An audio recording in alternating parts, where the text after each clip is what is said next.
We agreed you wouldn't do that anymore. Like we agreed you wouldn't threaten revolt every time. Your sewer pipes burst. I have people living in excrement under Staten Island. I dispatched a team to handle that excrement. Oh, what a grand gesture. Thanks for the big favor.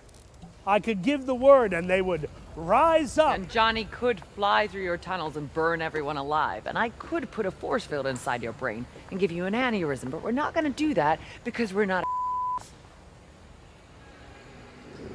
Ooh. Are you alright? Baby's trying to relocate my stomach. Yeah, I can hear. Sorry about that. What is really going on, Harvey, huh?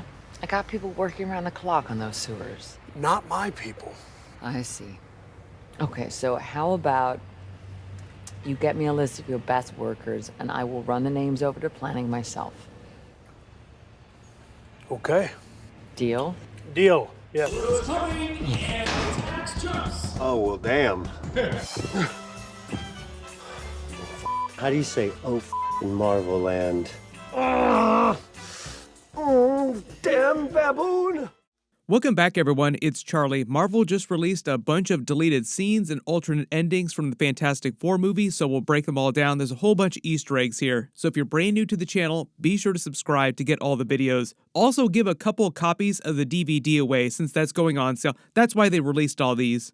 Love seeing Pedro Pascal try to figure out how to drop an F-bomb in Marvel Land in the way he refers to the MCU as Marvel Land. Basically the way they make Marvel movies. Like it was meant to be a PG-13 movie. Like how do you drop an F-bomb in a PG-13 movie? Technically, I think they give you 2 F-bombs. If you go beyond 3, then I think the movie becomes rated R. But one of the first big scenes here are Sue Storm with Franklin Richards in tow, like she references Franklin Richards during the scene, with Mole Man in a very lengthy deleted scene that was meant to take place when they were trying to figure out what was going on earlier in the movie. Because she hasn't given birth yet to Franklin Richards, that lets you know that it was meant to take place before they take off to visit Galactus in Silver Surfer. The whole reason why her labor pains are so wicked, like why it stops the scene short, is because of Franklin Richards' power cosmic. They haven't figured that out at this point during the movie. It's not till they actually visit Galactus and Galactus can see Franklin Richards' power. Like, I sense the boy's power. He hides his nature from you. He possesses the power cosmic, and he will inherit this cursed throne. That is how powerful Franklin Richards is meant to be, that he can do something like that even when he's still a fetus growing inside her belly. Now you start to understand why Doctor Doom is so preoccupied with him in that post-credit scene. Cannot wait to see what Marvel does with him when they age him up to teenager level. They don't really get into this during the movie just because the movie was trying to move at a pretty brisk pace. Also the reason why this scene got deleted, just because they felt like it slowed the movie down too much.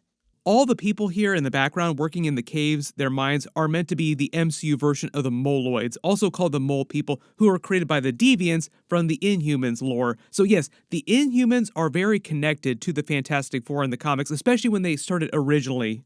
They didn't really get into that during the MCU movie though, just because they're not really ready to do a ton of Inhuman stuff right now because they're rolling so hard into X-Men stuff in Avengers Doomsday, then the X-Men reboot movie starting in Marvel Phase 7 and going forward from that. There were a ton of deleted scenes of Galactus, as you would expect. There were a ton of different versions of the character they thought about using. This was meant to be from a much longer, more detailed version of him exiting his larger world ship Ta-2 and coming to Earth in a drop ship. So like a smaller ship that just detaches from his world ship. It looks kind of like a giant hot tub or a giant dreidel. You could kind of feel that they pulled way back on the amount of Galactus they used in the actual movie. There are many, many more deleted scenes during the blooper reel they also just revealed. This isn't a complete version of the bloopers, but it does have a lot of them. Like I said, Pedro Pascal dropping all kinds of F-bombs. Also, Sue Storm, Vanessa Kirby dropping F-bombs too. There are a lot of other deleted scenes on the Blu-ray that they did not release online. One called Thanksgiving Soup Kitchen. Later in the movie, it sounds like it's another Ben Grimm scene on Yancey Street with Rachel Rosman, Natasha Lyonne's character. You also might have just spotted Michael Chiklis posting a picture of himself with Eben Moss-Bacharach, with them broing out over both being versions of Ben Grimm. There's another deleted scene that's just called Taking Turns. I'm not sure what that's a reference to, but it sounds like it's part of some of these other deleted scenes and deleted subplots that the director Matt Shakman and the actors talked about. Hey. Is this guy good? That is fantastic. Going over all the other deleted scenes we just found out about, first big one was John Malkovich's Red Ghost. In the trailers, you see a shot of him in a darkly lit area with long hair and a beard walking into the light. We know this scene was supposed to be in the opening of the movie, where Ted Gilbert is doing his big montage explaining all the battles the Fantastic Four had in their first 4 years of having their powers. During one of the scenes, you see Reed Richards fighting Red Ghost's super apes on the Excelsior launch pad as all these explosions are going off around his spaceship, and punts one of the apes into the East River before they move on to their next villain in the montage.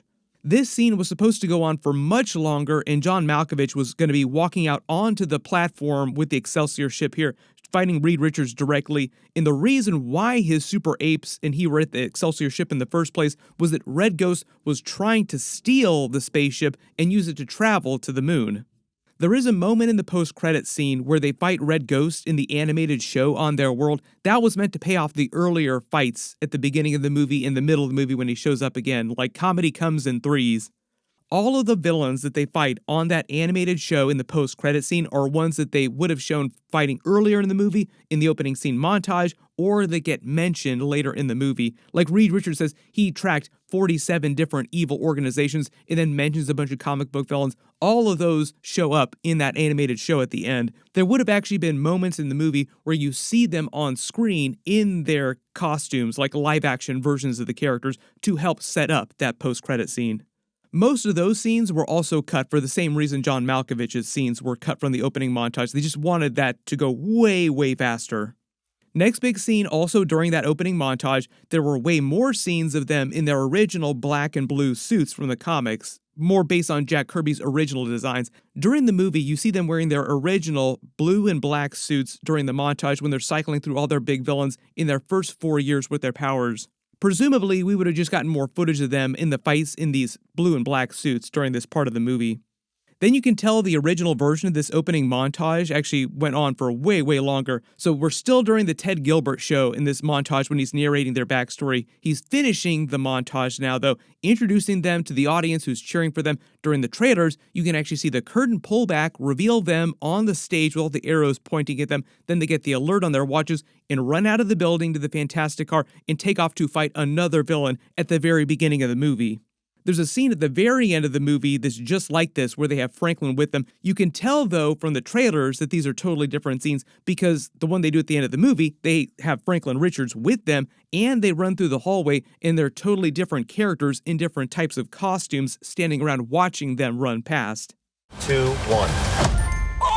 Okay, we're ready. And in the deleted scene, notice that they jump into the Fantastic Car and take off very quickly. Franklin, nowhere to be found because he hasn't been born yet at this point in the movie. Sue Storm isn't even showing yet because she just found out that she was pregnant. There was another much longer deleted scene that they cut at the beginning of the movie of a full tour they were giving at the Baxter Building, also during that montage where they were talking to one of the other news anchors doing another interview with them. This was that infamous Sunday dinner on the dot at 7 no matter what scene that they turned into a meme that they posted every Sunday at 7 p.m. in real life to help promote the movie after the first trailer came out. They stopped doing it the weekend the movie came out, though. It was meant to be an homage to Jacqueline Kennedy's tours of the White House she gave after Kennedy became president in the early 1960s. There was a much longer version of this scene that also included Herbie and a bunch of 16mm footage of the family eating together, what looked like Thanksgiving dinner because there's a giant turkey on the table. This was a dating game parody scene of Ben Grimm going on a show called Let's Make a Match. The dating game was a real-life show in the 1960s where they did exactly what you see them do in this Ben Grimm scene. Women learn about different guests, different facts about them, and pick the one that they like the most based on what they learn about them, then reveal what they actually look like. But I think this was just meant to set up his whole subplot romance with Natasha Lyonne's Rachel Rosman, who took the place of Alicia Masters in the comics of what will probably be his love interest. Then there was a much longer scene of a very, very worried-looking Reed Richards blaming himself for Galactus in the first place. He says, "It's my fault. I stretched the boundaries of space and they hurt," which is obviously a metaphor for his powers of stretching. It sounds like this was part of a much larger subplot that they cut out where they would have explained why Silver Surfer selected Earth for Galactus to consume next in the first place. Like, why did Silver Surfer come to Earth in the first place? I think the idea is it would have been connected to his teleportation device that he was tinkering with at the beginning of the movie because it took so much power to actually make it work. There's another really big deleted scene of Johnny Storm on what looks like the beach on Zen La, where we saw Shala Bal before she became Silver Surfer. So there are a lot of questions about what was going on here. Why is he in his Fantastic Four costume on the beach? Why is he on Zen La? There are a couple explanations for this. In the movie, there are a couple flashbacks where Silver Surfer flashes back to her on her beach of Zen La with her daughter before Galactus comes, and then she offers to be his herald if he spares the planet, and you actually see her get the power cosmic, becoming the next Silver Surfer. I think at some point in the movie, he actually makes contact with her physically, and she gives him a vision of Zen La using the power cosmic. So it seems like he's there, but it's more of like a vision that he's having. He's not physically actually on the Zen La planet on the other side of the universe.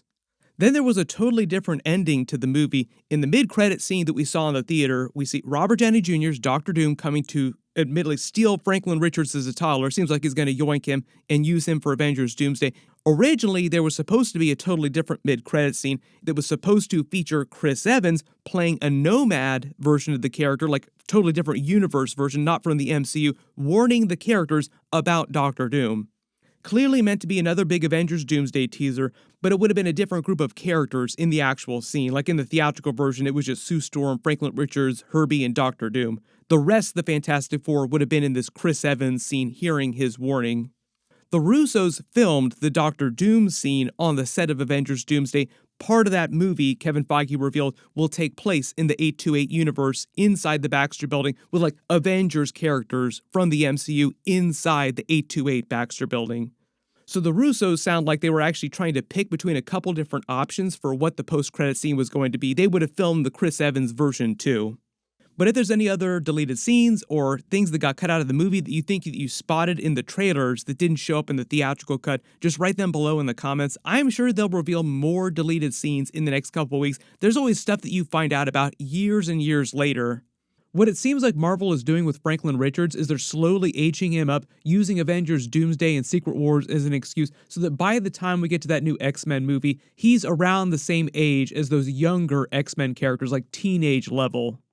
There's a bunch of stuff happening in the next week, so we have Marvel Zombies episodes starting, more Avengers Doomsday stuff that might be posting. I just did the big video about the first look at Dr. Doom, so I'll link it at the end of this. We've still got Alien Earth episodes, Peacemaker Season 2 episodes, and Gen V Season 2 is also starting this week, so I'll try to do videos for everything as quickly as possible. There's a lot of stuff, so be sure to enable alerts for my channel so you don't miss anything. Just periodically check my channel every day or so, and you should see the new stuff that posts. Everybody click here for that Avengers Doomsday Dr. Doom first look, and click here for my full Fantastic Four breakdown of all the Easter eggs and references in the movie. Thank you so much for watching, and I'll see you guys in the next one.